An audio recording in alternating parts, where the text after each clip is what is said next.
Thanks for joining me today. It's actually evening here. I'm in Bucharest, Romania. Romania is that country in Eastern Europe.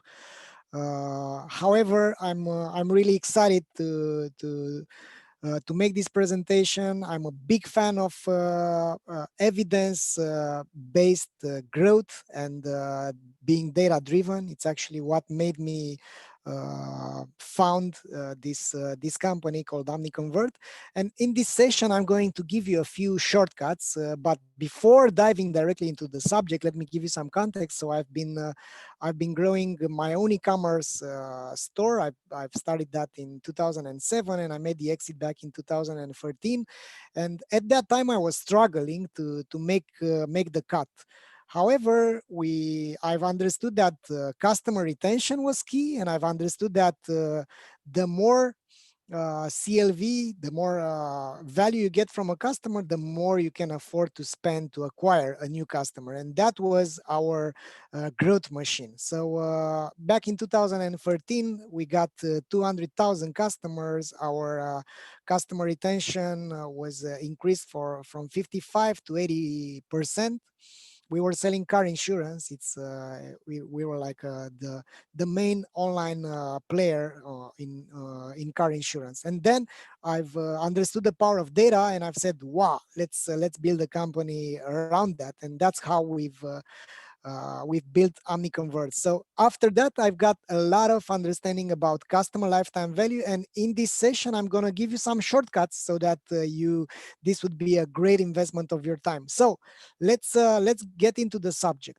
There are only two ways to grow any type of business: acquire more customers and get each customer to buy from you more often. That's coming from Jay Abraham. The problem with the first option, to keep on increasing the number of clients, is that it's overused, it's expensive, and it's not moving the needle on the long run, because that means if you rely your growth on acquiring new customers every time, that means you will at some point end up and the number of customers that you can get, you will need to get on a new planet, or tap into the new market on a new planet if you're Amazon. But if you're a small player, that means you should let's say diversify only by market. So the let's say opportunity is to focus on the customers you already made, you already acquired, and to make them buy from you more often. The problem with acquiring customers is that at this moment is more expensive than ever. If we look at the data, the retail e-commerce sales worldwide has grown by 1.58 times, while the Facebook CPC has grown 8 times since 2014. So that means relying on traffic is not that is becoming harder and harder. Now, the common growth formula in e-commerce, for instance, is like this: you get more traffic, you multiply it by the conversion rate, and multiply it by the average order value, and that will lead to growth. Now, the actual growth e-commerce formula, as I've managed to understand it from my experience of 14 years in the e-commerce field, is this one actually, is traffic multiplied by the conversions. That means more customers. But there's a ratio which is crucial for any business, not only for e-commerce, is the CLV over CAC. So how much you are getting from a customer and how much you are spending to acquire that customer. So the rule of thumb is stating that if you are not making 3 times more money than you are spending to acquire that customer, you are in danger, or you are highly invested like Amazon, let's say, persuading the investors to postpone profitability, and you always feed the machine with outside capital to grow. So why you have to improve customer lifetime value? So there is this good old law of Vilfredo Pareto, right? For many events, roughly 80% of the effects come from 20% of the causes. And this is the same if we look at I don't know, the social relationships, in agriculture, in business, everywhere is the same rule, like this 20-80 rule. And of course, this is applying in business as well. So if we look at the customers of a company, we can notice that not all the customers are created equal. Some are better than the others, and the best ones, we can call them the ideal customers, so the ICPs. One single ICP generates margin as much as 376 low value customers. And that's happening based on the data we've been able to, let's say, ingest from 600 different retailers. So we have the statistical data to support this argument. So that means it is not fair, but it's also not smart to treat everyone the same. So the idea would be to understand how to improve customer lifetime value. And I'm going to give you this methodology that I'm a big fan of, CVO, so migrating from conversion rate optimization to customer value optimization, and having CLV as the North Star metrics. There are these 7 steps that should be done to improve CLV. The first, monitoring it, right? You can't improve what you don't measure. So monitoring CLV and the KPIs that are affecting the CLV. And these are things like the customer retention, the NPS. If the customers are not happy, why bother acquiring more customers, right? You should fix that and then pour money in the growth machine and acquire more customers. So customer effort score, average days between the transactions, the order per customers, the second month cohort stickiness, all these KPIs are crucial, but we live in a world where unfortunately many companies are not even measuring CLV, but they call themselves data driven. And this is happening because of the dominance that Google and Facebook has, and by the fact that they've made a lot of digital marketers wrongly believe that pouring money into paid acquisition and customer acquisition is the only way to grow a company. But hey, we are here to fix that, right? The second step would be to change the way the company defines success. And that means making everyone aware about the importance of CLV. This is not a marketing KPI. It's a company-wide measure of success, because affecting CLV, let's take a retailer, for instance. You have a retailer, but CLV is being affected not only by the marketing, which is acquiring that customer, it's affected by the customer experience, the product quality, the service, the delivery time. So the fulfillment, the customer service, the UX, the website development. So there are, all the departments are responsible for improving the CLV. And unless you change the mentality of the company, you can't change the let's say the reality of that company, because it's all coming from here. Uh, the next step, let's presume you've done that. So let's presume you've aligned everyone within the company. You've showed them, hey, this is our CLV, I don't know, 3,100 US dollars, and this is going down since the last year. And I'm gonna tell you a bit more about this aspect by emphasizing a real example from a real company that has gone out of business due to the fact that they were neglecting the CLV. So after this step, the next one would be to find your ideal customer profile. One way to do that is to do, if you're an online retailer, for instance, to do RFM segmentation and RFM analysis. There are other models as well, but I'm a big fan of RFM, and I'm going to tell you why in a few minutes. The next step would be to optimize the customer journey. So doing the customer journey mapping, and that means analyzing all the touch points that your company has with your customers. And this is valid not only if you're an online retailer, if you're an agency, if you're a big company, no matter how big you are, you need to craft experiences. So this we are in this experience economy, and we can't afford to lose any opportunity to have happy customers that become our promoters, that could decrease our customer acquisition cost and increase our budget, so that we can grow easier and faster. So in order to do that, you need to act more like a movie director. So instead of leaving this like a hazard or leaving the default customer journey, you need to improve the customer experience and focus mainly on ICPs, because it's that good old principle: under promise and over delivery. Not too much, but just enough to make the customer surprised enough to give them this instant gratification, this dopamine boost, so that he's going to become your fan and refer more business to you. Then let's presume you've done that. The next step would be to find the toxic products and the buying habits and the anomalies and to optimize your products.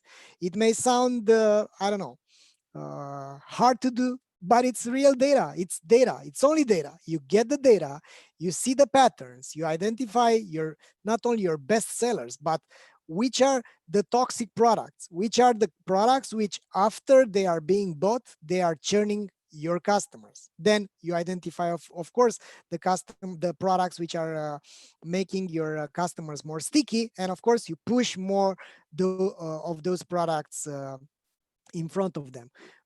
Then after you have these insights, you optimize the product assortment accordingly.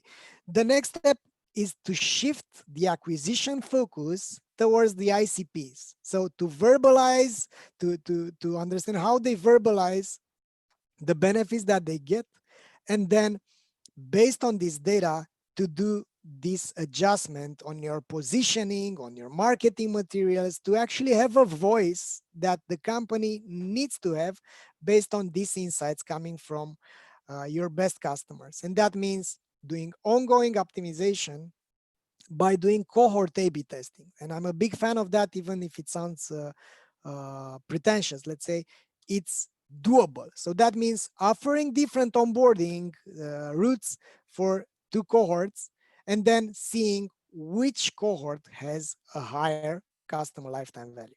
And then last but not the least at all is orchestrating online personalization campaigns across all channels. So instead of having the good old departments like the email team, the social media team, the paid media team, you need to connect them together. I mean, we have this schizoid approach. I mean, some companies have this schizoid approach and having these silos, and they have particular KPIs. The email team is just being guided by the open rate and revenue for this email channel, but this is the time to change that. And I think this is a huge opportunity to change this and become customer centric, because you have all these departments not for the sake of the open rate, but for the sake of having happier customers, which are not being bombarded with 200 emails saying, shouting discount, discount, discounts, while they are maybe pissed off because of bad fulfillment experience and so on. So listening to your customers and connecting the dots means personalizing across all channels based on the expectations that the customers have towards your company. So this is the methodology. I'm going to focus on a few of these steps. If you have any questions, I think you can send them via chat and I'll be happy to answer. I'll be going a bit faster so that we can have also time to address them. So the first step, define, monitor, and set objectives for the main KPIs. It was that good old story from Alice in Wonderland. Alice asks the guy with the hat, I think it's Johnny Depp in the movie, uh, which road should I take? And he's asking, where do you want to go? And she says, anywhere. Then any road is good enough. So that means if you don't have a target, you're gonna hit it every time. And that means you need to set objectives for the main KPIs. You need to set objectives for the margin, for the customer retention, for the CLV, net promoter score, and customer acquisition costs. Once you have objectives, you have the strategic initiatives, and then you see how they are mapping out to each objective. You rate them, you weigh in the resources that are being required and the time to impact, and then you have your priorities. Usually CLV is the top priority once you understand this growth formula. In order to understand the CLV impact, I invite you to use this free calculator, omniconvert.com/retention, the calculator. You can play around with it and you can see the impact that it has. So one important aspect here to understand is that growth is different than the growth generating factors. So if you waste your time and life looking in Google Analytics about at the revenue and the conversion rate, and you you you you end up in this analysis paralysis, you're not going to move the needle. So it's what you're doing to move all these metrics. So the revenue is a consequence of some parameters, and those parameters are these ones: customer retention, customer acquisition, conversion rate, and so on. So let me give you an example from Central and Eastern Europe. I've met these guys. They were some fine entrepreneurs. They were really committed. They got to 11 million US dollars in annual revenue in just 2 years. They were spread in 11 countries, 90 employees, a success story. Now, the problem with them is that even though they were doubling their revenue, so double the revenue year over year, the other symptoms were like the lifetime value was going up by 20%. Their NPS was lower than 40, which is a red alert. Their CLV over CAC was 1.5, and their customer retention rate was less than 20%. What happened in 2019? They got out of business. So guiding yourself only solely from Google Analytics to see the revenue, or from P&L to see how you are doing in the cash flow and how profitable you are today, is not going to help you. You need to look at tomorrow as well. And CLV and NPS are, are revealing something about the future. So another aspect to think of, this is a graph from our own technology. It's called Reveal, that's showing you the chances to place the next order.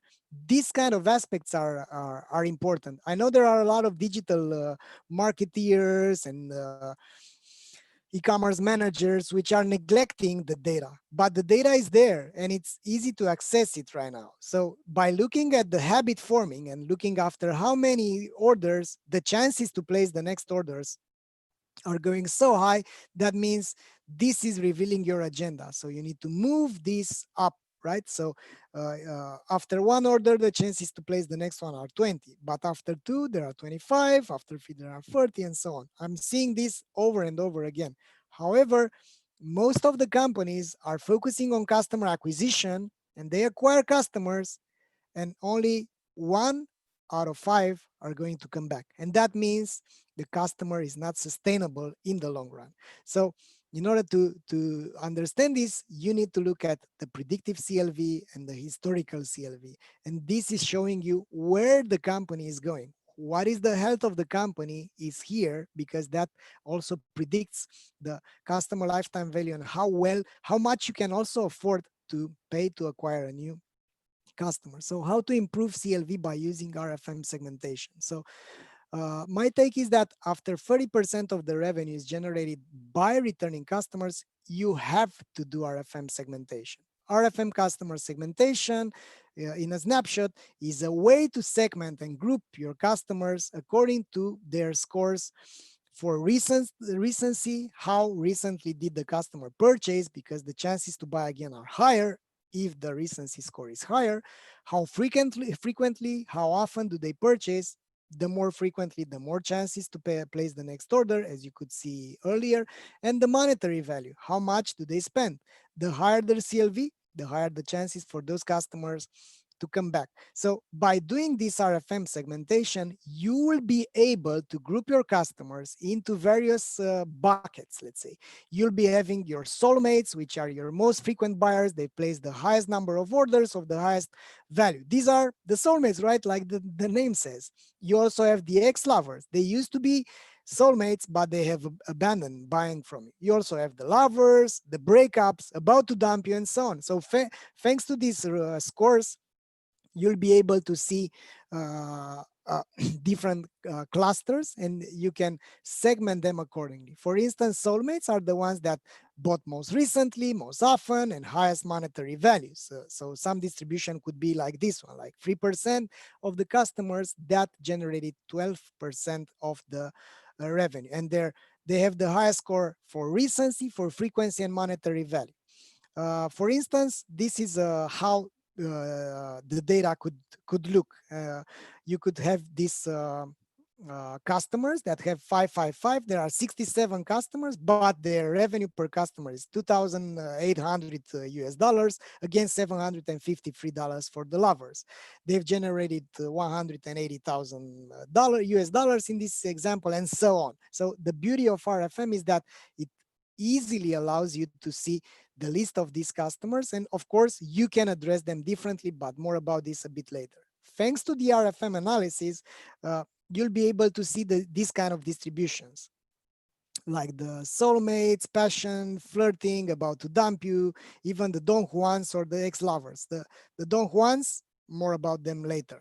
So based on this distribution of customers, you can also look at the distribution of the current revenue. For instance, in this real example, you could see the dynamics of these customer groups. So you'll be able to see what is the contribution of the new passion. Customers that have 5 in the recency score, 1 in the frequency score, and 5 in the monetary value score. So they have the highest potential. And as you could see, they contribute the most in July, in August, and so on. But also you have the apprentice, which are new customers, but lower, with the lower value. Then you have the lovers, platonic friends, and soulmates. Usually, the healthier the company is, the more revenue the soulmates are doing. So there are companies which can rely only on the habit forming that they've nailed 4 or 5 years ago, because the soulmates and the lovers are there. So they generate like 70% of the total revenue. So when that happens, that means you can, let's say, disregard the new customer acquisition, because that means, I mean, you can disregard it in the sense that you can you can focus your resources better in customer acquisition. So it's not a burden anymore to acquire a new customer, because the CLV is so high. Then that means you can acquire market share way more faster than before.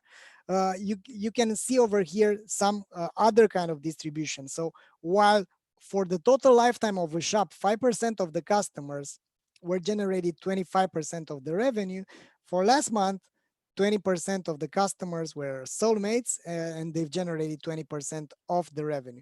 What you should be doing with this data, don't leave it like it is. So don't rely solely on quantitative data.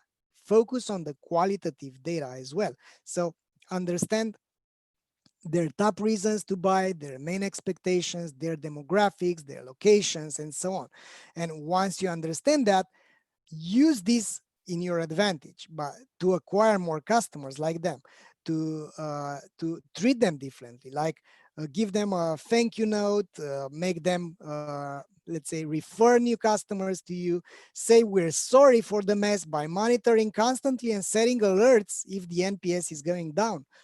Prepare in advance if you will give them a bad customer experience with a welcome back special offer. So do all those things in advance, because if you want to grow a company by using the technology and data, it's way more easier than it was 10 years or 20 years before. Leave this hard work to the automation and to the technologies. Next type of customers, the ex-lovers. They have the lowest score in recency, but high scores in frequency and monetary values. Once you have this kind of customers, your main goal would be to reactivate them and to find out what was going on in their heads, what stopped them, what made them stop buying from you. And then once you know the reasons, of course, fix that. The ongoing optimization is the key. So if you are stuck at this moment, or if you feel like you're not growing, it's clear that you should change the way you look at things so that the things could change as well. Other type of customers are the flirting ones. You need to surprise and delight, to onboard them differently, and to run tailor-made campaigns. We were talking a bit about the Don Juans. So these customers bought a long time ago. They've bought only once, but their lifetime value is among the highest. So they have low recency score because they like Casanova, right? The frequency is only once, but their monetary value is fantastic. So you also need to understand their behavior, who they are, and what you could do in order to persuade them. Because a Don Juan is a former flirting customer that has churned, and you haven't done anything differently to persuade them to stick around. Then we have also the historical CLV. This is an important aspect, because once you see this data, you can never go back, because you can understand how impactful the soulmates and the lovers are, as you could see here.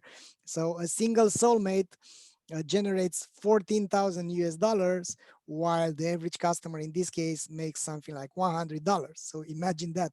If you would be finding this for your own business, would you change something, or would you keep on doing the same thing? So what's the first thing to do in order to enrich this data? The qualitative research. How to do the qualitative research is this: prepare the email lists. Of course, the audiences create questionnaires based on these RFM groups, send surveys via email, SMS, remarketing campaigns, create the reports, and of course, generate the insights. Now, the beauty of it is that you have these groups, customer groups, and then you have things that you're looking for. You're looking for the NPS for all of them, so to see the differences and the why behind the low score. Then you have the demographics for all of them. Then for the active customers, you need to understand the reasons won. For the lost customers, you understand the reasons lost. You need to focus on understanding the main perceived barriers. Some tricky question would be something like, what almost stopped you from buying again from us? Because that will show you what is the thing that you need to tweak.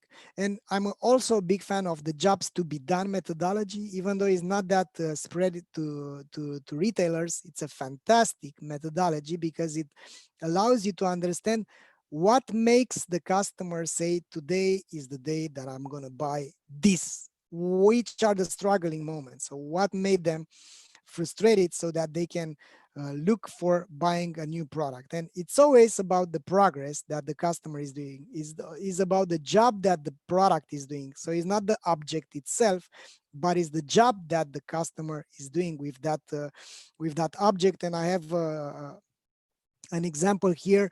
When you're buying a drill machine, right? So when someone buys the drill machine, he's not buying the drill machine, he's buying the hole in the wall. But he's not buying the hole in the wall, he's buying the ability to place a picture there on the wall. He's not buying the ability to place the picture there, he's buying the comfort that he put on the wall, the beautiful picture with him and his wife from their wedding. So it's the job to be done by the drill machine, and it's almost all the time it's about the emotions. So with this type of research, you'll understand from the jobs to be done data, you'll understand the struggling moments, you'll understand the big hire and the small hire, you'll understand the jobs, you'll understand the triggers, you'll understand the forces of progress. So what pulled them from the other products that they were using to accomplish that progress, and what pushed them towards your new products. Then you can find out if you have products issues or services issues. All of these are insights that you can use to improve your, let's say, your approach uh, to changing the data, because it's all about ongoing experimentation. If you're stuck, you need to change. The next step would be the quantitative research, and I'm going to give you here an optimization template. I think, Jenny, you can send to the audience maybe this presentation. The idea here, I don't know if you can still see my screen with the Excel sheet, the Google sheet. I don't know. Can you tell me in the We chat? can. It looks great. Okay, great. So we have beautiful. Yes, we'll share this out after for sure.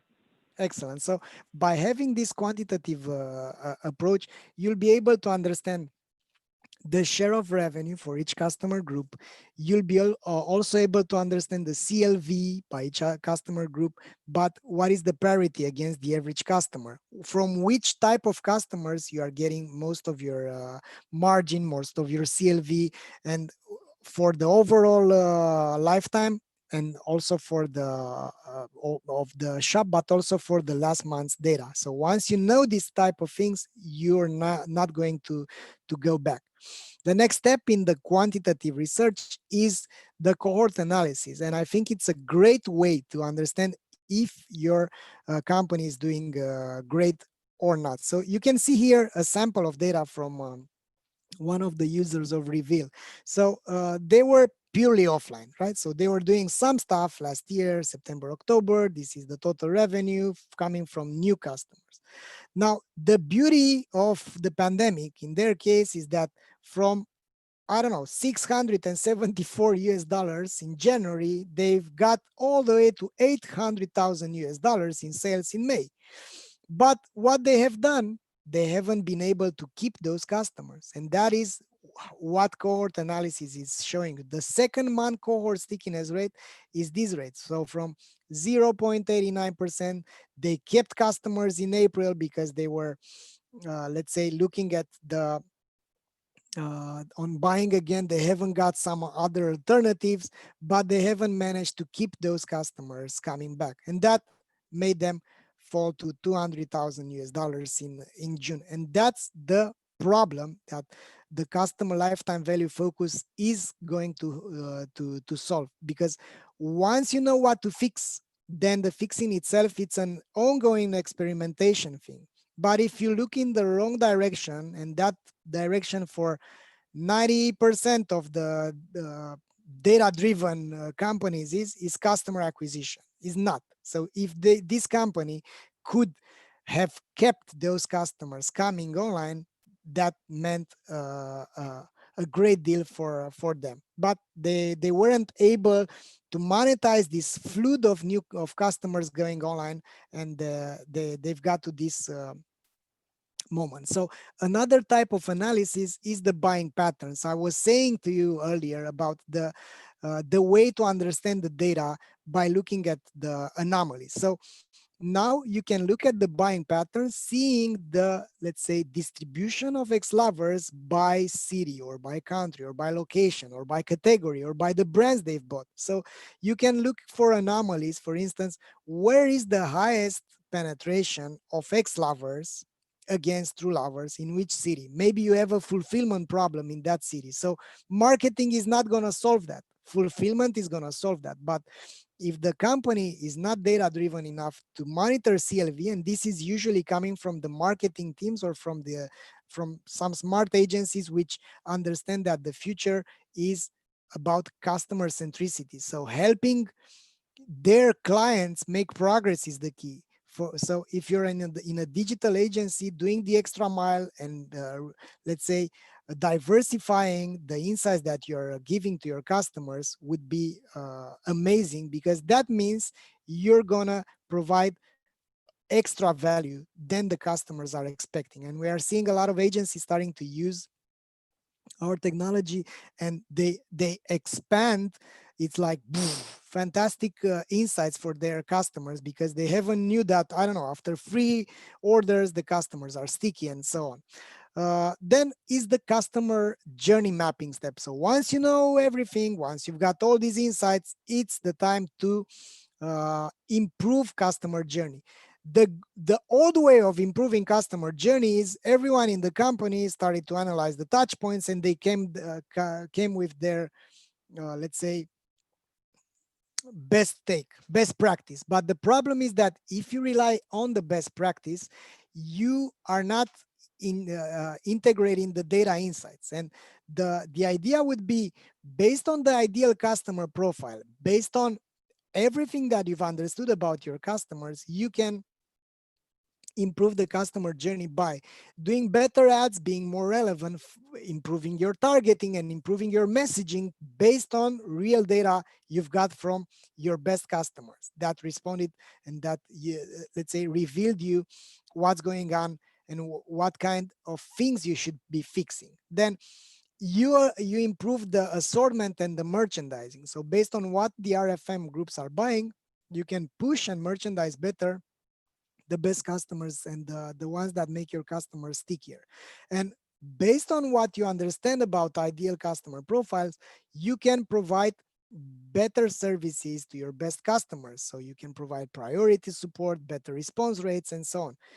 If you look at Amazon, the prime customers are their ideal customer profile. So their loyalty program is around Prime Day. Prime Day is around having their ideal customers feel better, having them, let's say, kept within the Amazon mode.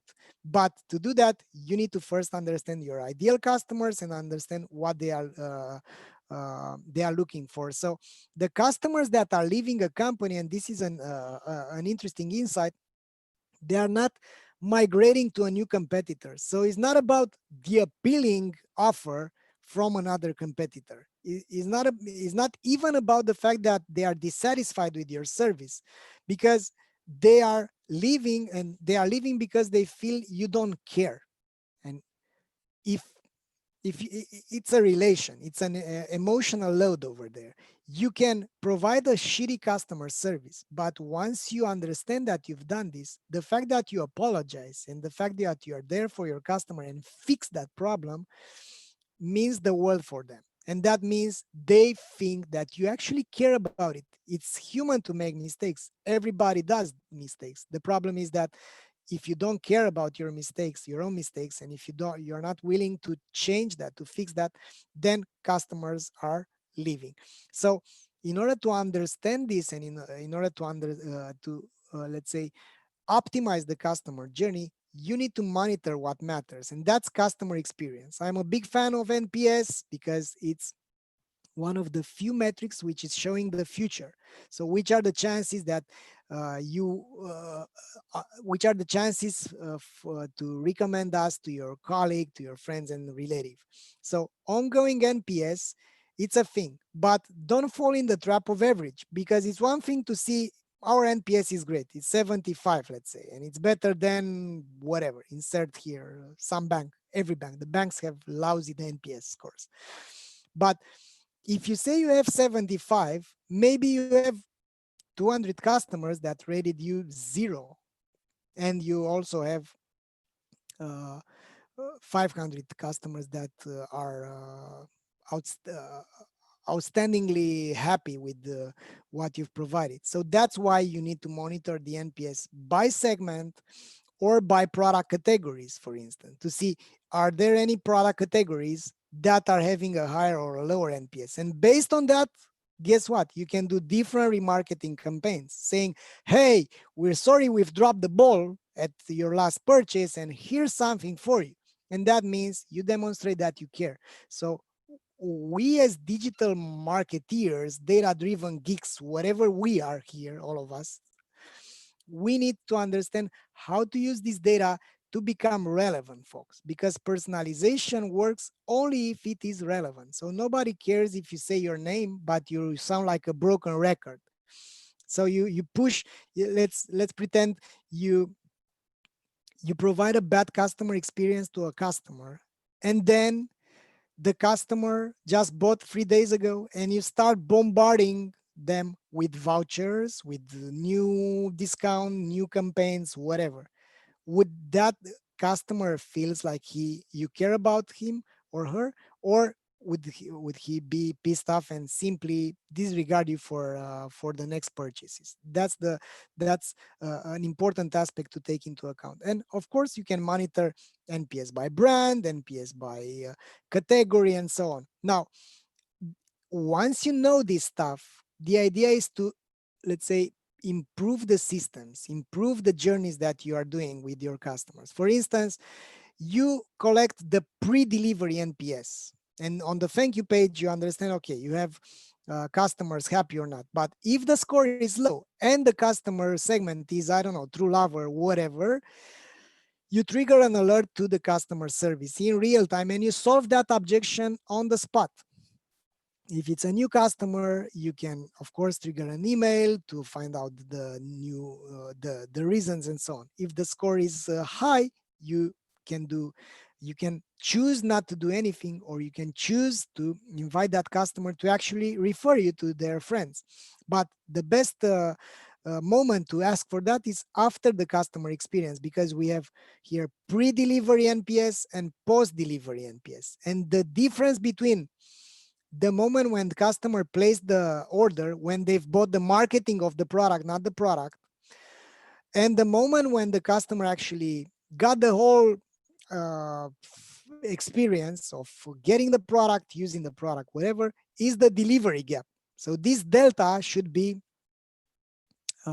as low as possible, or as high as possible if the post-delivery NPS is higher than the pre-delivery NPS. And here is the same thing. You might want to improve the response rate. So do some follow-up sequences to urge your customers to rate you so that you can fix those problems. And then if the score is low and the customer has high potential, trigger an alert to the head of customer service or whatever. If the score is high, facilitate the customers to recommend you to their friends and relatives. So in a single slide, this is the journey to make the shift happening towards customer centricity. Nail down the e-commerce growth formula. And here, if you're an agency, we've done this for our own company. So we are a SaaS company. We've done this as well. We helped a lot of companies do this. So nail your own growth formula. Then that is usually CLV, customer acquisition cost, NPS, whatever. Then do RFM segmentation so that you can understand which are your best customers. Then run online surveys and jobs to be done interviews so that you can understand what makes the customers buy again. Analyze the jobs reasons and buying frictions so that you can define your ideal customer profiles. Then with this data, map this with the buying patterns. Which are the most toxic products which are churning our customers? Where are the locations from where the best customers are coming?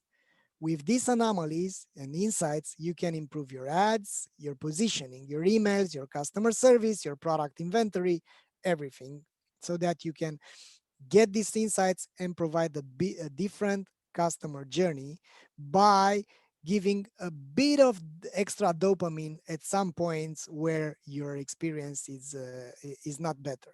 Then with this, after customer journey mapping, you do the customer retention strategy so that you can map out what you should be doing so that you keep your customers coming. And the last thing is the personalization. So if you start by personalization, you start by using third-party data, you start by using first-party data, which is not that important, and eventually your personalization program is not going to be effective. The alternative would be to do this type of approach. Now, a bit of a plug for Reveal, our technology. At this moment, we are offering this to do customer segmentation and to monitor CLV. The beauty is that it's free until the end of 2020. It's in Shopify store. So if you're interested, simply look for Reveal. From my perspective, that was it. Thanks a lot. If you want to stay in touch, I'm on LinkedIn. And Jenny, I don't know if we still have time for the questions. I do. We've had a couple submitted from our viewers. I'm really excited to dig in with them. First of all, amazing presentation. Thank you. I feel like we could do 4 hours breaking into all of your different categories. So yeah. Wonderful overview.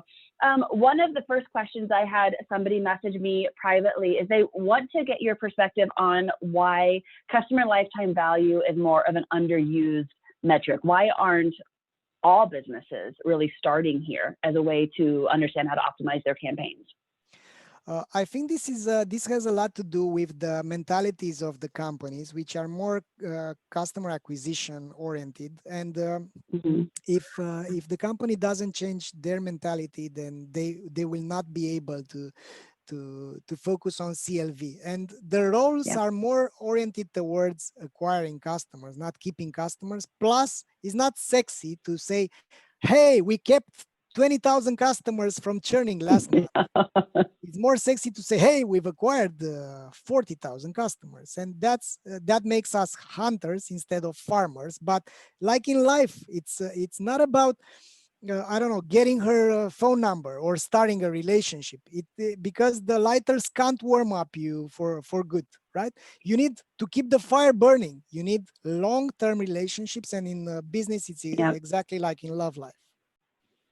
Yep, I love it. I was actually giggling a little bit whenever we pulled up your cohort analysis. We actually have built those manually for people, and it took our guys like 3 or 4 days to do that. So the fact that that's built into your tool, I'm like, oh man, that's great. That's something that's going to help a lot of people. Let's talk about customer tagging for segmentation. So we talked about all of the different, like the ex-lover, Don Juan, all these different components. Whenever you actually get into the point of personalization, let's talk about how to appropriately tag users with the correct persona type in order to drive that level of personalization. I mean, if we aren't using the reveal tool, which I'm assuming that's something that's done automatically within your tool, kind of explain that to us. Yeah, our tool does this labeling, let's say, this tagging. It sends this data to Shopify, to Klaviyo to run different email campaigns, to Facebook, Google Ads, whatever, to run different ad campaigns, or to the other tool that we have, which is called Google. Notice that I've said their name. So, and also to Omniconvert Explore, which is doing website A/B testing, personalization, and surveys. But if you want to do this manually, of course, it's doable. You use some developers' time, you go in the trenches, and you can do this and send this data to address those customers differently. That's how it works. Yeah, and talk to me a little bit about how all of the theories and practices you've talked about apply in lead generation, because all of your examples were e-commerce oriented, where I think it's really easy to understand how to apply it. How do you apply it if you're a healthcare system trying to get new patients to fill out a form, or if you're an insurance company trying to drive people just to raise their hand for a phone call?